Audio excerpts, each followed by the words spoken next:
Okay, the last part of the review is going to talk about conics and a bit of conics and polar. So sketch the parabolas, include the focus and the directions in each graph. So the way we do this, we go for the traditional y equal x squared over 2. We are aware how that look like. 0, 0, right? 1, 1/2, negative 1/2. So I graph something like this, a bit wider than traditional. And we know that we're going to take the coefficient 1 over 2 and set it equal to 1 over 4p, cross multiply, and p would be 1/2. So we have a vertex at 0, 0.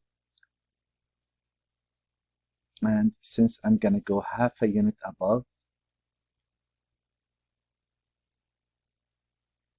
and half a unit below, and there it is. Remember, most of those on the exam are going to be shifted, so you need to make sure that you could take the shift out.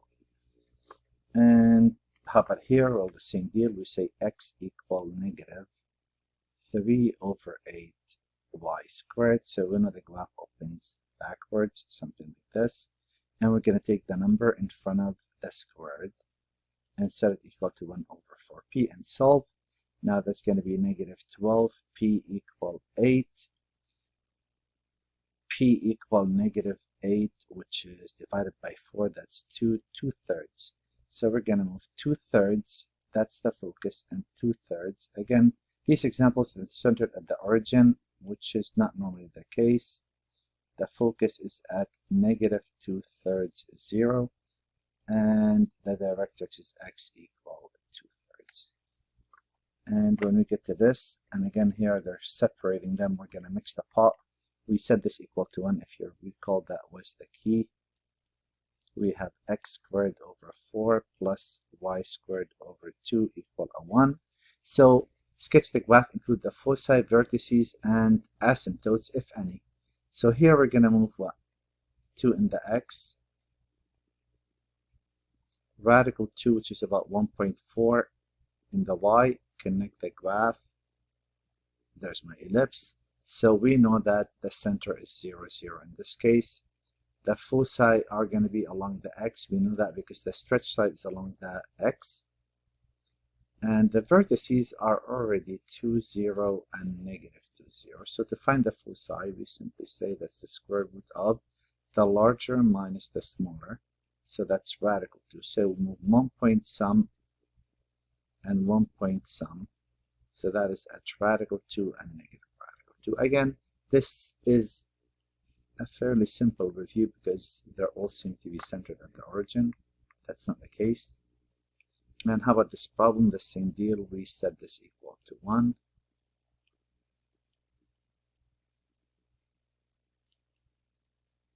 So here we're going to move 2 in the y and 2 and some in the x. And we create our rectangle.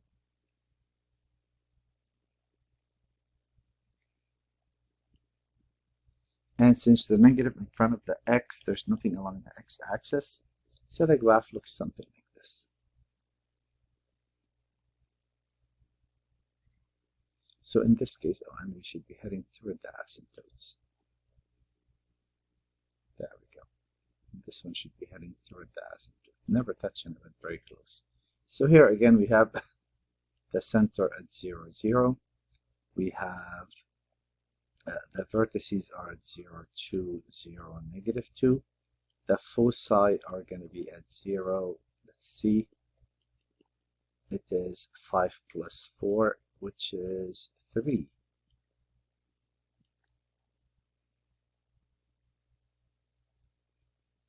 Again, recall that on the homework we did all of these problems shifted.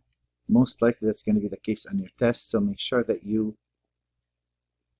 do the homework as well. And the asymptote, it's y equal plus or minus the rise, and the rise is always what's underneath x, over the run, which is what's underneath y. You could rationalize that if you wish, but there it is. Now we get to those, and they say, okay, the same deal. Well, here we have to complete the square. We have 4x squared. Factor the minus out. Since this number is going to be multiplied by a negative 1, to keep the equation balanced, I must multiply it by a negative 1. Take half of the middle number, which is 2, and square it. So this is 4x squared minus y minus 2 squared equals a 4. Now we go the same route. We force that to be a 1. That's the key.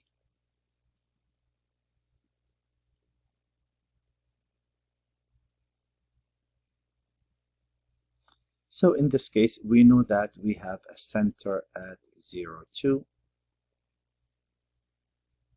We're going to move 1 unit in the x, 2 in the y, create our rectangular box. Since the negatives along the y, there's nothing along the y, the graph looks like this. So we know in this case the vertices are at 1, 2, and negative 1, 2. Foci are going to be at, and the equation for the asymptote is going to be y, but instead of y it's going to be y minus 2 equal, and again it's the rise, 2 over 1. And instead of x, well in this case it's not shifted, there it is. Now to find the foci, that's simply the 4 plus the 1, it's radical 5, so it is 1, 2 point sum, and 1, 2 point sum. So it's at radical 5, negative radical 5, and there it is. Now if you need to draw this without the shift first like we did in the homework, you're welcome to do that. Bottom line, you need to get me how these work. Well, the same deal here. This is x squared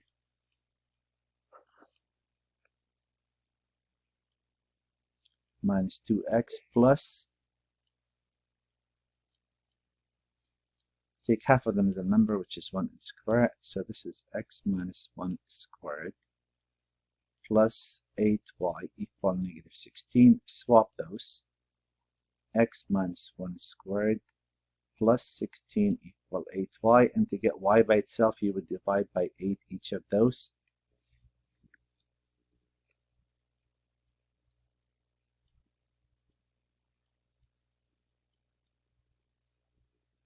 We have a parabola with a vertex at 1, 2.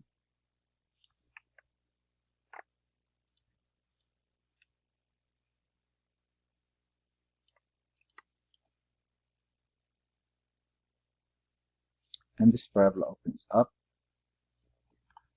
We have a foci at 1, I'll get that in a minute, and a directrix of y equal, and let's see how that works. We take the number in front of the square, which is 1 over 8, so equal to 1 over 4p, so p is 2 units. So if I am at 2 and I go up 2 units, and if I go down 2 units, and there it is, labeled and graphed. So we're going to do at least one of each to make sure we get all of those done. How about this problem? Well, the same deal. I want to complete the square here. I'm going to get the x's together. That's 25x squared minus 100x plus 9y squared plus 54y equal 144. To complete the square, it must be a positive 1. I factor that out. Factor that out. And that's 6.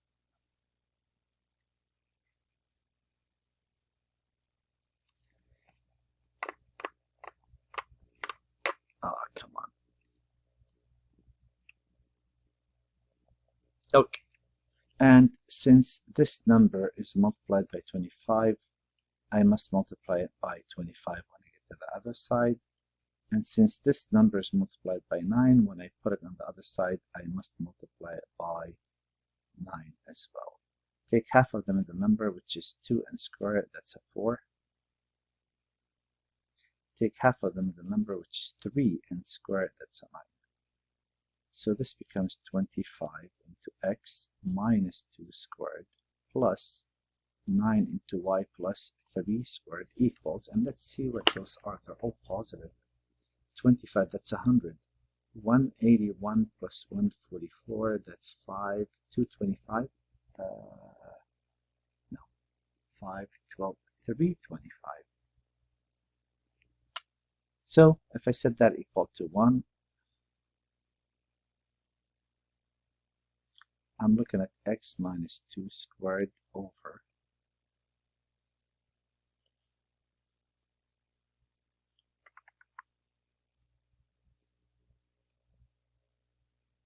and let's see. If we take 25 out of those, what's 325 divided by 5? So that is 13, and here that doesn't divide evenly.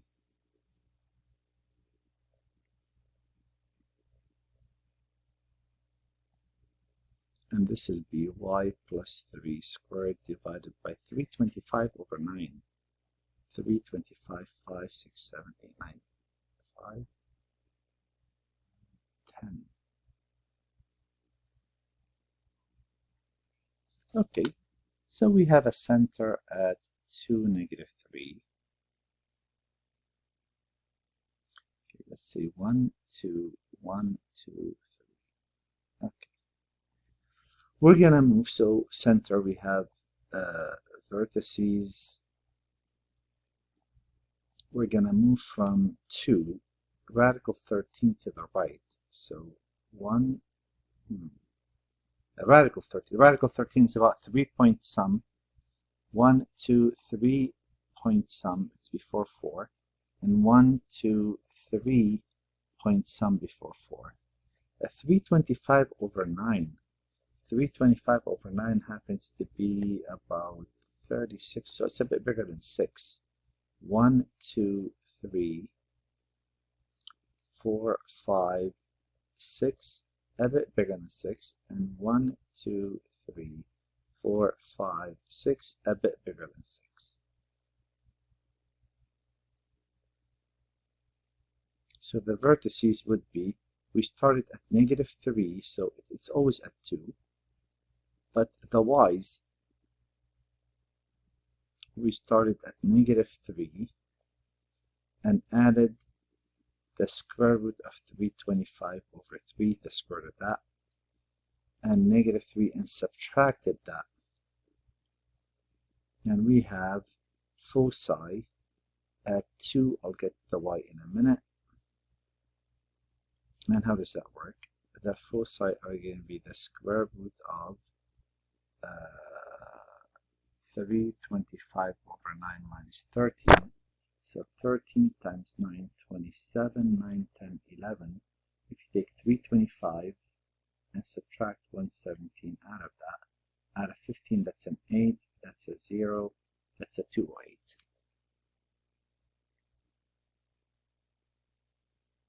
I know there's a 4 in there, but it's all good. So square root of 208, square root of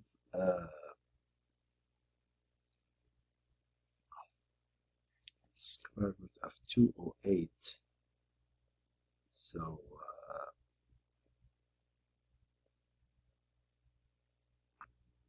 it's a bit too big. It's bigger. It's coming out. Oh, over 9. Over 9.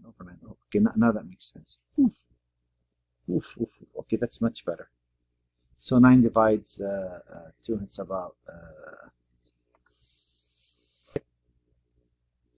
So this is about 4 point sum. So about 1, 2, 3, 4 point sum. 2, 3, 4 point sum. Now the numbers on the exam should work out a lot nicer than this. So this is going to be negative 3 plus square root of 208 over 9.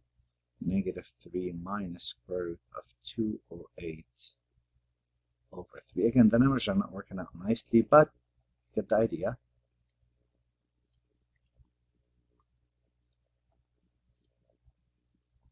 And the last problem of these types, they would like us to look at the following circle. So x squared plus 4x plus y squared plus 2y plus. Take half of them, the number which is 2 and square it. half of the number, which is 1, and square it. That becomes x plus the number before you squared it, y plus the number before you squared it, and that's a 6. So we have a center at -2, -1, and a radius of square root of 6. So let me push that to the right just a bit. So if I move 2, 1 down, square root of 6 is a number a bit bigger than 2, 1, 2 and a bit, 1, 2 and a bit, 1, 2 and a bit, and 1, 2 and a little bit. I connected this smooth curve, and there's my circle. And that's all you need to label on this. Now here we know the drill on those two. What we're going to do, we're going to force that to be a 1. We're going to say r equal 4 over 1 plus 1/2 cosine of theta. We know E equal 1/2.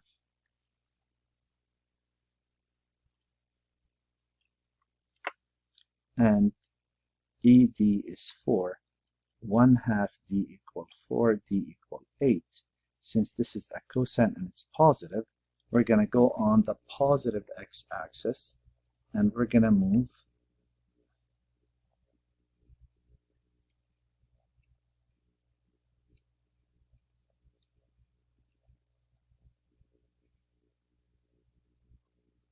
eight units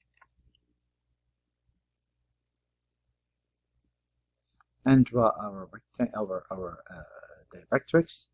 So E is 1/2, that is less than 1. Remember, E has to be positive all the time. So we know this is an ellipse. And if we look at it, we say, okay, well, what do we need? We just need to label 4 main points. And the points are right here. We're going to go for R equal theta equals 0, theta equal pi over 2, theta equal pi, and theta equal 3 pi over 2. And that should do the trick. That's pretty much the whole section. If we put a 0 right there, cosine of 0 is 1, we're going to get 8/3. If I put pi over 2, cosine pi over 2 is 0, 8 divided by 2 is 4. If I put a pi, that's going to be -1. If that's -1 plus 8, that's 1, that's -8. No, that's positive 8. And 3 pi over 2, that will be 0, that will be a 4. So at 0, 8/3, 1, 2, and 2/3. At pi over 4, I am at 4. 1, 2, 3, 4. 1, 2, 3, 4 at 3 pi over 2. And at pi, we are at 8. 1, 2, 3, 4, 5, 6, 7, and 8. And the graph, again, it's not perfect, but it looks...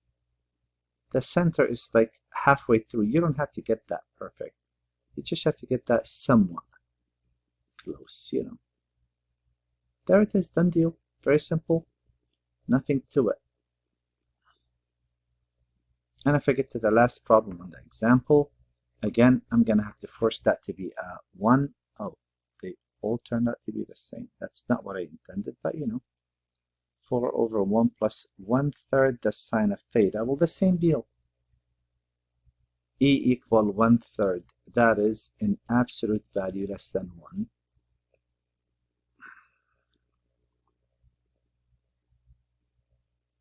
We said E was 1/3 in absolute value less than 1. That's an ellipse again. So same as the previous problem, except with one minor change here. What is that? ED equal a 12 over 3. Did I do that right on the previous problem? Oh yeah, 12 over 3. So 1/3 D equal 12 over 3. So D equal 12. I'm going to go on the positive y-axis, 12 units. I'm going to go on the positive y-axis, 12 units. Let's say this is 3, 6, 9, 12. There's the directrix.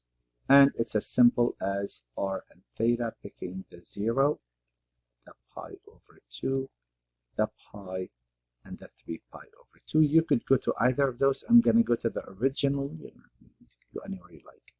But put a 0 there. Sine of 0 is 0. That's a 4. There is... Oh, boy.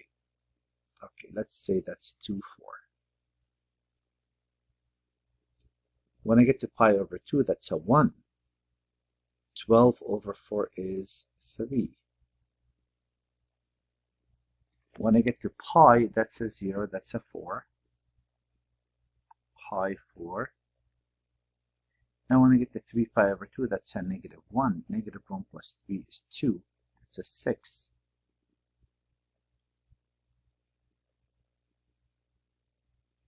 That's a 4. That's ornament. So the graph looks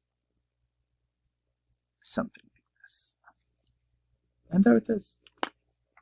And again, they both happen to be an ellipse. If you looked at the homework, we had a hyperbola and we had an actual parabola. So make sure you review that. And that pretty much sums up the chapter review.